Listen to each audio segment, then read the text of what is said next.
Seguridad palibot sa Misamis Oriental Provincial Jail sa Cagayan de Oro City mas gipahugtan. Human laing tulo ka persons deprived of liberty kung PDL ang misulay na sabog ikyas. Mayo na lang kay abtek ang mga prison guard ug napakgang ang ilang pagpuga. Ano ang report?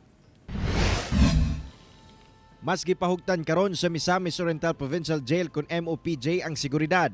Human laing tulo ka persons deprived of liberty kung PDL ang misulay pag-ikyas. Gipang butangan og sin ang palibot sa prisuhan, labi pa nga sagad sila gaagi sa kural, pinaagi sa pagbangag niini. Sumala sa MOPJ nga niadtong milabayng gabi, pagkahuman silang gihimong roll call sa mga PDL na matikdan sa watchtower guard nga adunay galihok dapit sa kural. Pagsusi, nasakpan ang tulo ka mga PDL nga nakagawas na sa unang kural sa MOPJ. Kining tulo ka PDL, ang duha gay ani trustee ang isa outsell. Ang duha kadto nga PDL sir naggatubang og kaso og RA 9165 kining illegal nga droga ug katong isa ka PDL pud nato sir nagatubang sa og kaso og murder. Gi-isolate na among mga PDL subay sa silot sa ilang salaod nga gihimo tungod sa pagkamatinud-anon sa 12 ka mga jail guard sa ilang serbisyo.